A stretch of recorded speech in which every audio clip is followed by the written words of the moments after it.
విక్రమ్ తన రూమ్లో dress change చేసుకుంటూ ఉంటే ఇంతలో రాధ సడన్గా రూమ్లోకి వస్తుంది. డ్రెస్ మార్చుకోవాలనుకుంటే తలుపు గడియ పెట్టుకోవచ్చు కదా అని రాధ అంటూ ఉంటే, తలుపు కొట్టి పర్మిషన్ తీసుకుని లోపలికి రావచ్చు కదా అని విక్రమ్ అంటాడు. నా రూమ్లోకి నేను తలుపు కొట్టి పర్మిషన్ తీసుకుని రావాలా అని రాధ అంటూ ఉంటే, నా రూమ్లో నేను గడియ పెట్టుకుని డ్రెస్ మార్చుకోవాలా అని విక్రమ్ కూడా అంటాడు. అబ్బా, ముందు షర్ట్ వేసుకో, ఆ తరువాత గడియ వేసుకోవాలా వద్దా అనేది ఆలోచిద్దాం అని రాధ అంటుంది. హలో, అసలు ఎందుకు వచ్చావు అని విక్రమ్ రాధని అడిగితే, నేను శారీ చేంజ్ చేసుకోవడానికి వచ్చాను అని అంటుంది రాధ. నేను అడుగుతుంది ఇప్పుడు నువ్వు రూమ్లోకి ఎందుకు వచ్చావని కాదు, అలిగి పుట్టింటికి వెళ్ళిన దానివి ఇక్కడికి మళ్ళీ ఎందుకు వచ్చావని. రమ్మని ఎంత బ్రతిమలాడినా రాను రాను అని మొండిగా మాట్లాడిన దానివి సడన్గా ఎందుకు వచ్చావని. ఫోన్ చేస్తున్నా ఆన్సర్ చేయకుండా కట్ చేసి స్విచ్ ఆఫ్ చేసి నన్ను ఇబ్బంది పెట్టిన దానివి చెప్పా పెట్టకుండా ఎందుకు వచ్చావని. నువ్వు ఇంట్లో లేవని విషయం ఎవరికీ తెలియకుండా మేనేజ్ చేయడానికి నేను ఎంత కష్టపడ్డానో తెలుసా.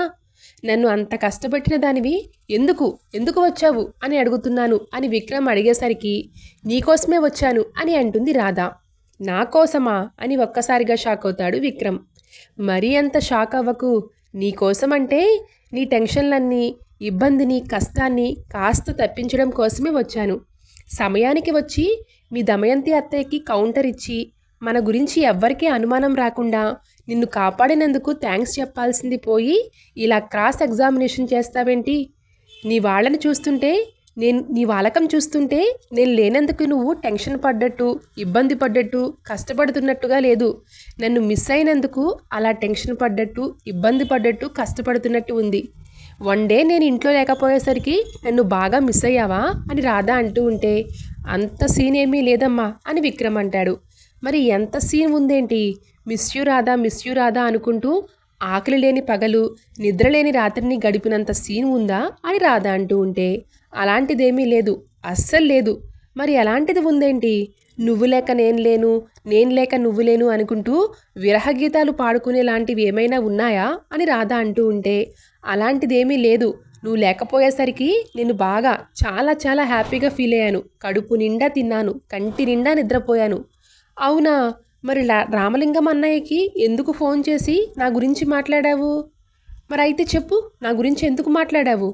ఆగు, నేను వాడితో మాట్లాడిన విషయం నీకెలా తెలుసు? అంటే అది అని రాధ నసుకుతూ ఉంటే, ఇక విక్రమ్, నేను ఫోన్ చేసినప్పుడు నువ్వు రామలింగం పక్కనే ఉన్నావా?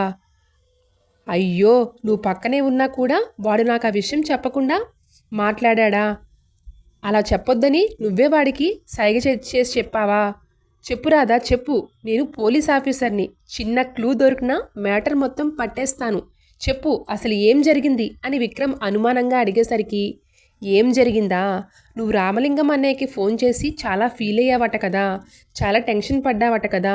నా కాళ్ళు పట్టుకుని నన్ను బ్రతిమలాడటం తప్ప వేరే మార్గం లేదని అన్నయ్య చెప్పాడంట కదా. ఆ విషయాలన్నీ నాకు ఫోన్ చేసి చెప్పాడు అన్నయ్య. అందుకే నేను నిన్ను టెన్షన్ పెట్టడం ఎందుకని కరెక్ట్ టైంకి వచ్చి నిన్ను సేవ్ చేశాను. ఎంత పోలీస్ ఆఫీసర్ అయితే మాత్రం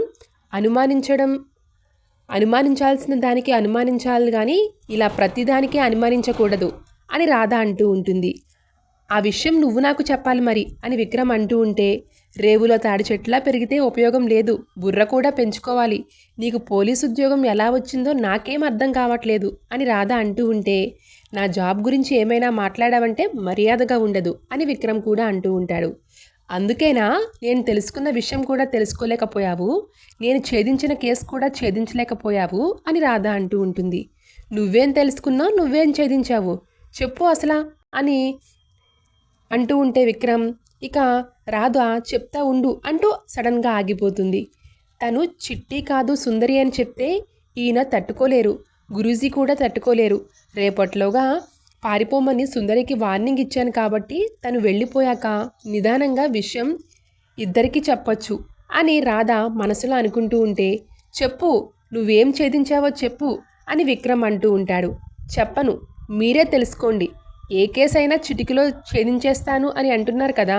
ఇంట్లో ఇద్దరు పోలీస్ ఆఫీసర్లు ఉన్నా కూడా మీరిద్దరూ ఛేదించలేని కేసు నేను ఛేదించింది. ఏంటో మీరే ఛేదించి తెలుసుకోండి.